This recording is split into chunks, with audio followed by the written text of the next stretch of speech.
राष्ट्रीय सैनिक संस्था दिल्ली के तत्वाधान में कॉन्स्टिट्यूशन क्लब में कल समारोह में एक राष्ट्रीय सैनिक संस्था से जुड़े लेफ्टिनेंट जनरल गुरमीत सिंह को उत्तराखंड राज्यपाल बनाए जाने पर स्वागत किया गया। राष्ट्रीय सैनिक संस्था के राष्ट्रीय अध्यक्ष वीर चक्र विजेता कर्नल त्यागी ने राज्यपाल गुरमीत सिंह को पुष्पगुच्छ भेंट करके स्वागत किया।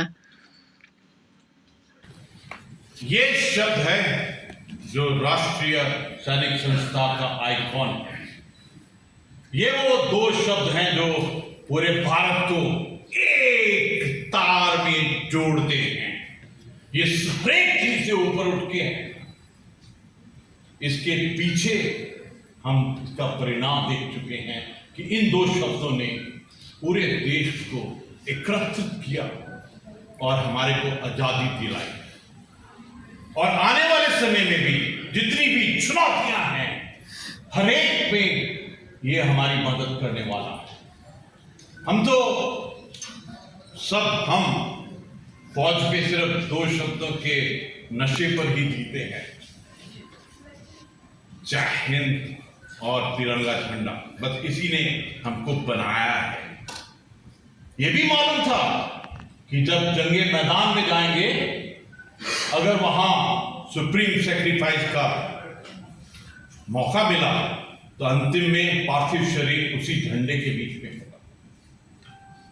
तो ये जो एक आत्मिक स्तर पर, ये इतने ऊंचे स्तर पर जो रिश्ता रहा है जय हिंद और तिरंगे झंडे का, और जो कर्नल त्यागी साहब ने, जो हमारे मुखिया हैं इस परिवार के, जो उन्होंने कहा है, मैं ऐसा सोचता हूं कि ये जय हिंद सबसे इंपॉर्टेंट ग्रीटिंग है हम सब भारतीयों के लिए।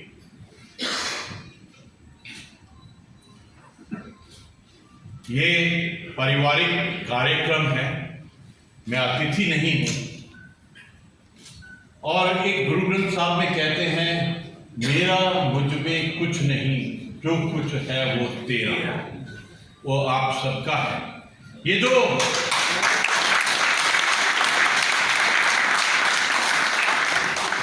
जो साझा प्राइड, ऑनर, मान, सम्मान मुझको दिया गया है, ये एक्चुअली आप सबको दिया गया। This is collective honour and pride for each one of us in Rashtriya Sainik संस्था।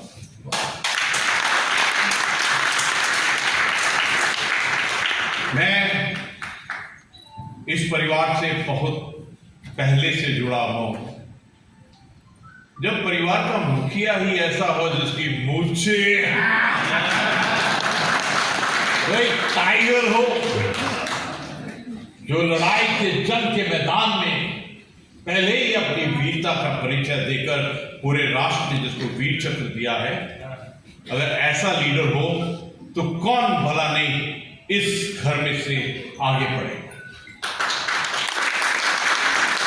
मेरा सबसे पहले हमारे मुखिया कर्नल तजेंद्र सिंह त्यागी जी, वीर चक्र, मेरा सबसे पहले धन्यवाद उनको है, क्योंकि उन्होंने जो मेरे अंदर में एक राष्ट्र, समाज और जनहित के लिए जो मुझे मार्गदर्शन किया, जिस प्रकार से मुझे उन बारीकियों से अवगत कराया। देखिए, इस परिवार में सबसे ज्यादा इज्जत है तो वो है शहीदों की। इनफैक्ट जो शहीद परिवार हैं, जो वीरांगना हैं, जो शहीदों के माता पिता हैं, जो हम सबके सहारे पर छोड़कर उन्होंने सुप्रीम सैक्रिफाइस किया, अपने प्राणों की आहुति दी, ये हमारा सबका इकट्ठा दायित्व है। और मैं आपसे साझा करना चाहता हूं कि जब प्रभु ने ये मौका दिया, मेरे को कॉल आया कि आपको पीएमओ ऑफिस में बुलाया है, तो न जाने क्यों ऐसा लगा कि क्यों बुलाया है। ऐसा होता है, लगता है, लेकिन अंदर से यही आवाज आती है कि वाहेगुरु क्यों बुलाया गया। जब भी गहरी बात करनी होती है तो अपनी माँ बोली में करते हैं। तो मैंने भी अपने अंदर बोला हो सकता है कोई इंटरव्यू होगी, हो सकता है कुछ पूछेंगे, हो सकता है कुछ टेलीविजन में क्या होगा। तो मैं तो इंटरव्यू के लिए तैयारी शुरू कर दिया कि क्या सवाल हो सकते हैं, क्या जवाब होंगे, और उसी वक्त से अंदर में एक ऑडियो वीडियो शुरू कर लिया, वाहिगुरु वाहिगुरु वाहिगुरु। और जब वहाँ पे मैं पहुँचा अगले दिन, क्योंकि कॉन्फिडेंशियल है, किसी से शेयर नहीं कर सकते हैं, तो अपनी पत्नी, जिनका नाम भी गुरमीत है, गुरमीत कौर, उनको भी नहीं बताया मैंने। तो अगले दिन जब पहुंचा तो वहाँ पर जो ऑफिस के डीएमओ ऑफिस के जो सेक्रेटरी साहब थे, उन्होंने कहा कि इशू क्या है, सब्जेक्ट क्या है।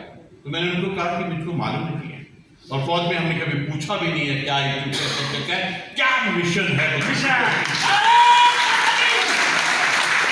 तो उसके पश्चात जैसे मैं प्रधानमंत्री जी के ऑफिस में गया तो सिर्फ प्रधानमंत्री जी वहाँ बैठे हुए थे, और वो तो दिखने में ही एक दिव्य व्यक्ति हैं। उनका जो जिस प्रकार से वो दिखते हैं, जो उनके सोच विचार हैं, जिस प्रकार से उनका दृढ़ निश्चय है, उनके कार्यशाली है, तो एकदम जो एक इंटरव्यू का माहौल है एकदम खत्म।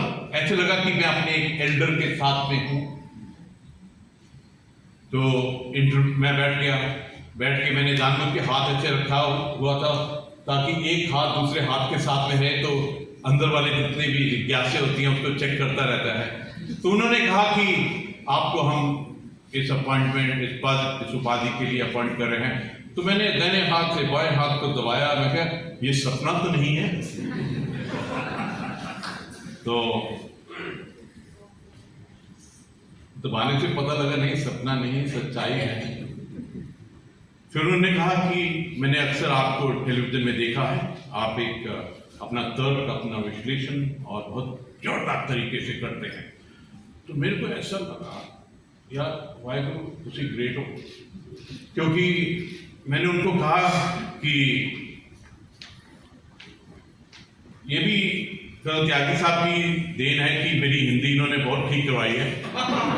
तो मैंने उनको कहा कि मेरे राष्ट्र का प्रधानमंत्री जी ने मेरे को टेलीविजन पर सुना है, ये मेरे लिए बहुत सौभाग्य है और गौरव की बात है। लेकिन जब हम आपको सुनते हैं, जिस प्रकार आप आत्मा से अपना वक्त रखते हैं, अपना बात करते हैं, वो तो हमारे लिए एक मार्गदर्शन और एक आइकॉन है, वहीं से सीखा है।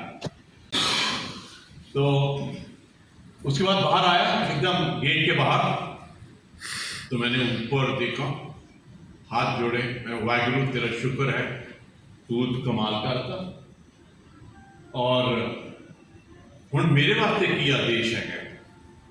तो अंदर से ही आवाज आती है जब आप प्रभु से बात करते हैं, तो सिर्फ 3 शब्द ही आए, सेवा, सेवा और सेवा।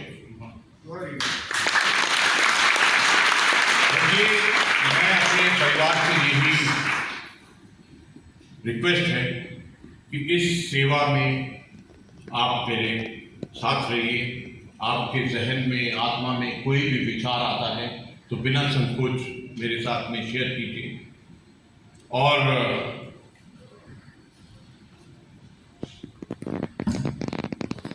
ये जो परिवार है ना, ये जो संगठन है जिसके मुखिया हमारे वीर चक्र हैं, ये अलग परिवार। जैसे मैं थोड़ा संभला अपने इंटरव्यू के बाद में और उस क्षण के बाद में, तो मैंने अपने आप से ये सवाल किया कि मुझको क्यों सिलेक्ट किया गया। तो उसके रियलाइजेशन ये थे कि आप अपना कार्य निस्वार्थ अनकंडीशनल करते रहिए। आपको प्रभु, आपको राष्ट्र, आपकी लीडरशिप और हर जन आपको देख रहा है। Just keep doing your job. और सेकेंड जो रियलाइजेशन था वो ये था कि भगवान कृष्ण ने बहुत ही साफ लफ्जों में कहा था कि आप अपना कार्य कर्म करते जाइए, रिजल्ट मेरे ऊपर छोड़ दीजिए। तो ये रियलाइजेशन हुआ कि भगवान कृष्ण जी के कैलकुलेशन में, उनके कंप्यूटर में सब दर्ज था, क्या काम किया है, क्या काम नहीं किया।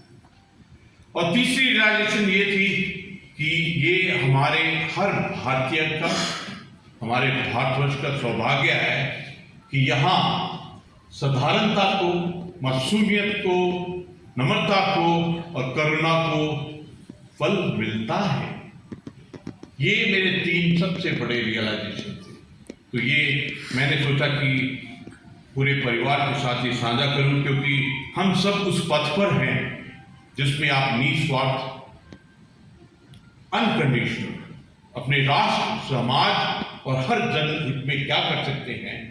और देखिए, हमारी परिवार की सबसे बड़ी बात है, हम सब के सब, पहले तो हमारा जो परिवार है, क्या है परिवार? हमारा परिवार है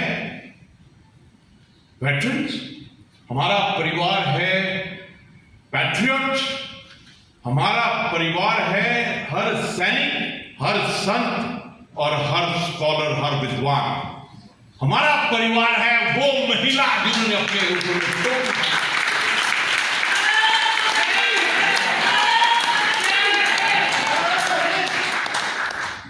हमारा ये जो परिवार है ना, इनके अंदर में राष्ट्र, समाज और जनहित के लिए जो लालसा है, पैशन है, लगन है, वो बिल्कुल प्योर है, अमृत की तरह प्योर है। To keep enjoying it, because almighty is always watching you, he is registering everything that you are doing, और इसका रिजल्ट अवश्य आएगा, कोई नहीं रोक सकता। और अगली बात यह है, हमें एक्सक्लूसिविटी क्या है, यूनिक सेलिंग पॉइंट क्या है। देखिए, हम लोग पूरे के पूरे we are the natural leaders. जब सिपाही से लेफ्टिनेंट बनता है तो एकदम ही वो एक लीडर, एकदम ही वो मेंटर, एकदम ही वो कोच बन जाता है। तो हम उस पद से लेकर आज तक लीडर ही रहे हैं, तो हमको कोई लीडरशिप की अपॉइंटमेंट की जरूरत नहीं है। जो भी स्थिति है, जो भी सिचुएशन है, लीडरशिप को अपने हाथ में पकड़िए और कार्य कीजिए। यू आर चार्ज बाय प्रभु to be the leader, be the trainer. कहीं पर भी आपको 5 लोग मिलते हैं तो उनको एक राष्ट्र निर्माण के लिए जोड़ दीजिए, जनहित के लिए जोड़ दीजिए। आपको किसी ऑर्डर की जरूरत नहीं है। You are the natural leader. जो राष्ट्रीय सैनिक संस्था का जो एक सैनिक है ना, कार्य करता है, भूमि में भेजा है, सैनिक धाम में भेजा है, उस भूमि में भेजा है जिसने पहला परमवीर चक्र मेजर सोमनाथ शर्मा को दिया इंडिपेंडेंस के बाद। आपको मालूम है कि इंडिपेंडेंस से बाद में पहला परमवीर चक्र, और कल परसों की ही बात है, हमारे 4 जो योद्धाओं हैं, उन्होंने अपने राष्ट्र के लिए अपने प्राणों की आहुति दी है, पहले इंडिपेंडेंस के बाद और इस क्षण तक। जो उत्तराखंड का जो कंट्रीब्यूशन है, देखिए महज 1% है भारत की जनसंख्या की अगर तुलना करें तो, लेकिन 18% सैनिक हैं। हर एक परिवार में एक सैनिक है। ये जो भूमि है, वहां पर गंगोत्री, यमुनोत्री, केदारनाथ बाबा, बद्रीनाथ बाबा, वहां पर गुरु नानक देव, वहां पर 4 गुरु गोविंद सिंह जी महाराज वहां तप करने गए थे। तो इसलिए हर एक सैनिक को अपने सैनिक धाम में आना तो बहुत जरूरी है। और ये जो हमारा जो फ्रेंचाइज है, हमारी जो ब्रांडिंग है इस परिवार की, राष्ट्रीय सैनिक संस्था की, इसके लिए सबसे प्यारी जो भूमि है ना, वो सैनिक धाम है। मैं आपको पूरे उत्तराखंड परिवार की तरफ से वहां क्या बोलते हैं, आमंत्रित करता हूं।